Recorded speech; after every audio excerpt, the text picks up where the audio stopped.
हम लोग अब जो है तीसरा पढ़ेंगे। 3 मेथड है जिससे कि हम लोग इक्वेशन को मोर इंफॉर्मेटिव बनाते हैं। ठीक है, तो ये तीसरा जो पढ़ेंगे, तो तीसरा क्या है, इंडिकेटिंग द कंडीशंस। ठीक है, तीसरा क्या है, indicating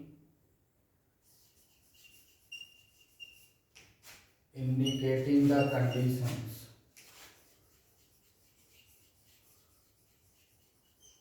Indicating the conditions under which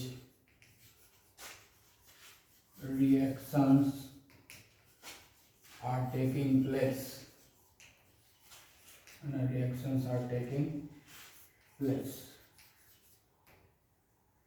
ठीक है, में बहुत सारा केमिकल रिएक्शन है जो आपस में रिएक्शन होता नहीं है जब तक कि उसको कंडीशन हम देंगे नहीं, वो पर्टिकुलर कंडीशन नहीं रहेगा तब तक नहीं होगा। ठीक है, जैसे कि डिकम्पोजिशन ऑफ पोटेशियम क्लोरेट है।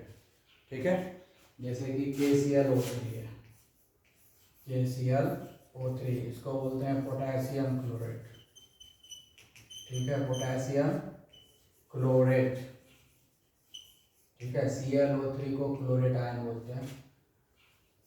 ये रिएक्शन, इसको जब हम हीट करते हैं तो ये डिकम्पोज करता है। ये रिएक्शन क्या करते हैं, इसको जब हम हीट करेंगे, यानी ये एंडोथर्मिक रिएक्शन हुआ, तब ये जो है ऑक्सीजन प्रोड्यूस करता है। ये बदल जाता है KCl में और O2 में। ठीक है, तो ये तो सॉलिड है, ये भी सॉलिड है और ये गैस है। ये हो गया पोटेशियम क्लोराइड, हुआ और ये ऑक्सीजन हुआ। अब सिर्फ हीट करने से ये दोनों में कन्वर्ट नहीं होगा। इसके लिए कंडीशन क्या है कि इसमें हमको मैग्नीज डाइऑक्साइड को मिक्स करेंगे। MnO2 एक केमिकल होता है जिसको मिक्स करेंगे। तो जो कंडीशन होता है किसी केमिकल रिएक्शन का, वो कंडीशन जो होता है ये एरो के ऊपर नीचे मेंशन कर देंगे। तो इसमें 2 कंडीशन है कि ये ऐसे इस दोनों में नहीं टूटेगा। पहला कंडीशन है कि इसको हीट करना पड़ेगा। ठीक है, दूसरा कंडीशन है कि ये अकेले अगर हम हीट करेंगे तो ये रिएक्शन होने वाला नहीं है, ये टूटेगा नहीं। तो MnO2 पाउडर उसमें मिला देंगे, मैग्नीज डाइऑक्साइड का पाउडर जो है इसमें हम मिला देंगे, तब ये टूट जाएगा। जब MnO2 रिएक्शन में पार्टिसिपेट नहीं करेगा, इसीलिए हम ऊपर नीचे कंडीशंस जो होता है सिर्फ रिएक्शन को करवाता है और रिएक्शन में पार्टिसिपेट नहीं होता है।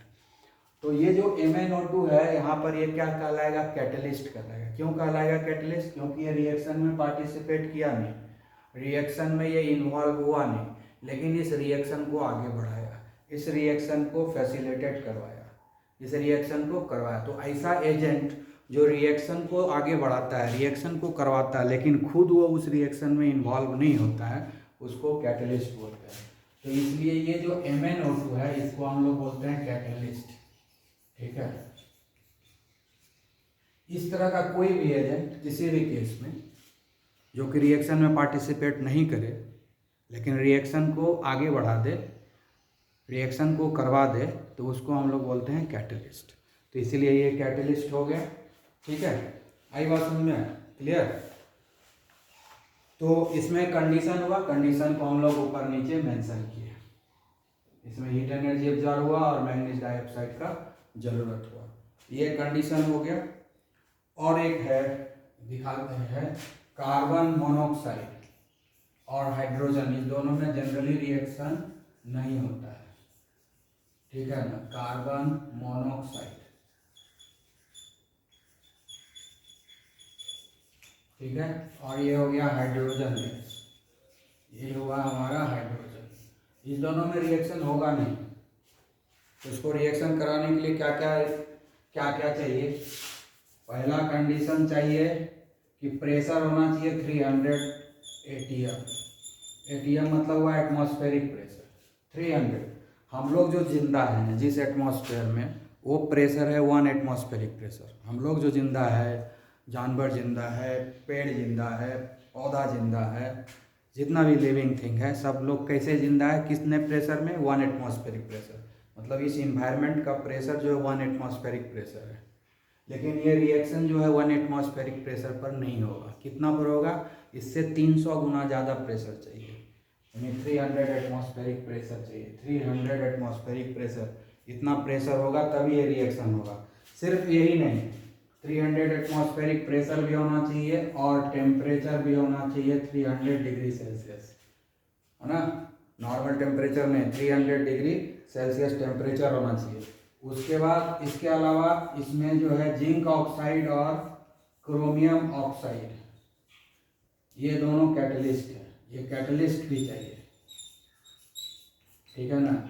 इसमें से कोई भी एक चीज़ अगर गायब हो जाए, एब्सेंट हो जाए, तो ये रिएक्शन होने वाला नहीं है। ये चारों 300 एटमॉस्फेरिक प्रेशर चाहिए, 300 डिग्री सेल्सियस टेम्परेचर होना चाहिए और जिंक ऑक्साइड और क्रोमियम ऑक्साइड कैटलिस्ट के रूप में प्रेजेंट होना चाहिए, तभी कार्बन मोनोऑक्साइड और हाइड्रोजन में रिएक्शन होगा, नहीं तो रिएक्शन नहीं होगा। ये क्या हो गया, कंडीशन हो गया। ये जब रिएक्शन करेगा क्या बनेगा, मीथेनॉल बनेगा, CH3OH, ठीक है। ये लिक्विड फॉर्म में बनेगा, इसको हम लोग बोलते हैं मीथेनॉल, ठीक है। इसी को हम लोग बोलते हैं मिथाइल अल्कोहल, मिथाइल अल्कोहल, ठीक है। ये हो गया मिथाइल अल्कोहल, बहुत जहरीला होता है, इसी को पीने से लोग मर सकता है, ठीक है। तो जब तक कि ये कंडीशन नहीं होगा तब ये गैस में है, ये भी गैस में है, तो ये दोनों में रिएक्शन, दोनों एटमॉस्फेयर में प्रेजेंट है, कभी रिएक्शन होता नहीं है, हमको रिएक्शन करवाना पड़ता है। रिएक्शन कराने के लिए ये कंडीशन तैयार करना पड़ेगा, इतना प्रेशर चाहिए, इतना टेम्परेचर चाहिए और ये दोनों कैटलिस्ट चाहिए। जब तक ये सारा कंडीशन सेटिस्फाई नहीं होगा ये रिएक्शन नहीं होगा, ठीक है ना। तो कंडीशन को मेंशन हम कहाँ करते हैं, एरो के ऊपर नीचे। तो ये 3 तरीका है जिससे कि हम लोग रिएक्शन को मोर इंफॉर्मेटिव बनाते हैं। अब तुम लोग बायोलॉजी में पढ़ते होगे फोटोसिंथेसिस, ठीक है ना, फोटोसिंथेसिस।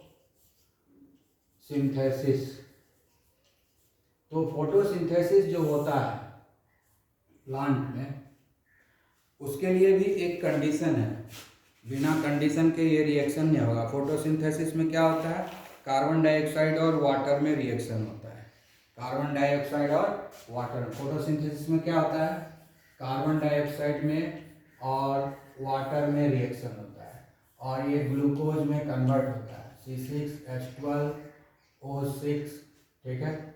और प्लांट फोटोसिंथेसिस में क्या रिलीज करता है, ठीक है, ऑक्सीजन रिलीज करता है,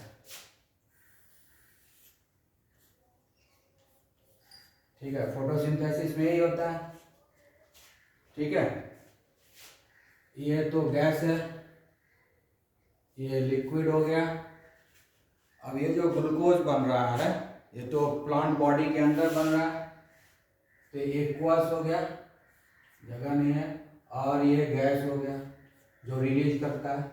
इसीलिए ना फोटोसिंथेसिस होता है तो प्लांट सारा ऑक्सीजन गैस रिलीज होता है, दिन भर ऑक्सीजन गैस वो रिलीज करता है, क्योंकि दिन भर वो क्या करता है, कार्बन डाइऑक्साइड को खींचते रहता है, सांस लेते रहता है, पानी जड़ से खींचता है और दोनों के बीच में रिएक्शन करवाता है।